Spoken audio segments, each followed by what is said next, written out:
Очень приятно. Добрый день. Хорошо. Добрый день. Добрый день, Владимир Николаевич, уважаемые друзья. Сегодняшнего разговора тема очень такая нужная, понятная и заинтересованная всеми нами.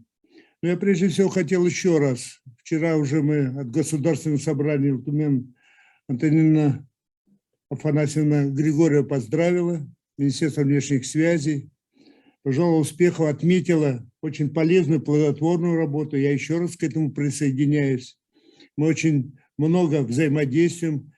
Министерство и сегодня работает очень приземленно, хотя, как говорится, международные отношения не требуют особого такта, особого, риторики и так далее. Но они всегда говорят прямо, они всегда говорят откровенно и всегда защищают интересы не только нашей республики, но и государства Российской Федерации, там, где работают наши представители. Уже мы подчеркнули здесь вступительным словом и знаем, народная дипломатия очень много может сделать, особенно сегодня в непростое время, геополитическое время, беспокойное время, когда вот посмотрите, все время витает в воздухе, слова «война», «безопасный мир», напряженность очень большая. Запад усиливает свою, внешнюю политику для того, чтобы рассорить народы бывшего Советского Союза. А к столетию СССР мы подходим, все-таки, должны продолжать и продолжаем. И вопросы интеграции бывших республик СССР, они все равно ту или иную форму сегодня примут обязательно. Поэтому народная дипломатия сегодня играет очень большую роль.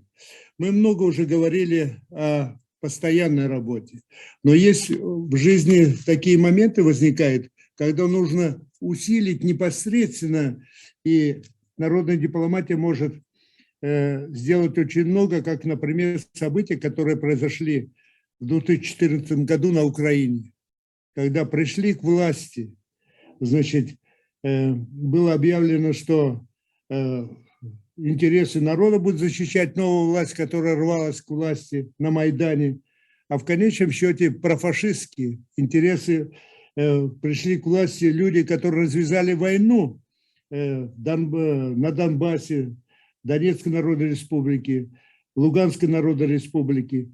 И с 2014 года в нашей республике многонациональная, работали очень много там, много в нашей республике, и комсомольские стройки, строили, и БАМ строили, и депутатский ГОК. И на этом этапе, конечно, очень сразу включилась народная дипломатия у нас. Потому что на государственном уровне нужно, когда уже на референдуме Донецкая Народная Республика и Луганская объявили о своем суверенитете, то и обратились к России признать их суверенитет. Не так просто это было сделать. И за эти 7 лет движения есть, паспорта уже получают в Донецке и в Луганске, паспорта получает Российская Федерация.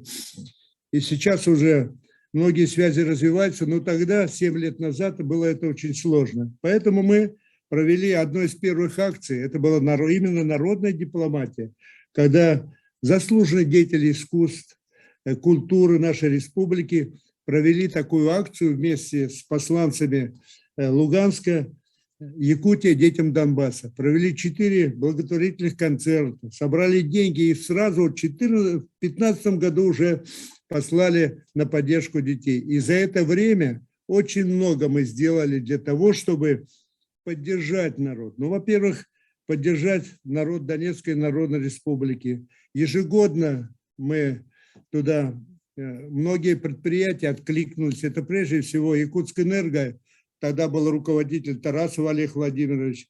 Это железные дороги Якутии, Василий Владимирович Шимохин. Это поиск золота, где Каздобин руководитель. И многие-многие другие. Ну, я вам скажу, что и в этом году мы участвовали в делегации делегации, которая поехала в Луганск и Донецк. Эта делегация была Коммунистической партии Российской Федерации. Я в этом составе этой делегации был. И мы вручили подарки новогодние, оказали помощь там, где трудно в семье, где погибли, значит, семьи остались без кормильцев и так далее. Дипломатия очень много может сделать. Сегодня создана глава республики, создал рабочую группу, которую возглавляю вот, вместе с местником Сергеем Васильевичем, заместителем председателя правительства.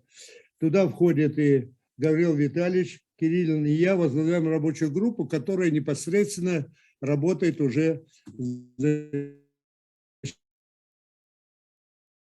и по линии народной дипломатии, и детские площадки организован. И сегодня уже заключили договора непосредственно с большим районом, как Комаросевский район. И там мы оказываем сейчас уже производственные связи, налаживается. То есть народная дипломатия одна из первых протянула руку Донбассу и Луганску. И сейчас уже государственные структуры участвуют очень активно. Поэтому я хочу еще раз поблагодарить все наши, те, кто участвуем мы. Народная дипломатия очень много может сделать. Это бескорыстно работают люди. Иногда рискуют и своим авторитетом, рискуют и, значит, там бывая непосредственно. Но очень хорошо, что мы период 30-летия отмечаем внешние связи. И одно из наших направлений дальнейших – это народная дипломатия, которую будем развивать конкретно и очень полезно. И народ, который у нас работал 30 лет назад, 75 тысяч украинцев, и сегодня в предприятии «Колмар» многие работают, и «Колмар» тоже оказывает гуманитарную помощь. Это говорит о нашей дружбе непоколебимой, которая и дальше будет защищать мир, бороться со злом и защищать там, где наша помощь необходима. Спасибо. Я думаю, что дальше будем работать более конкретно и более полезно.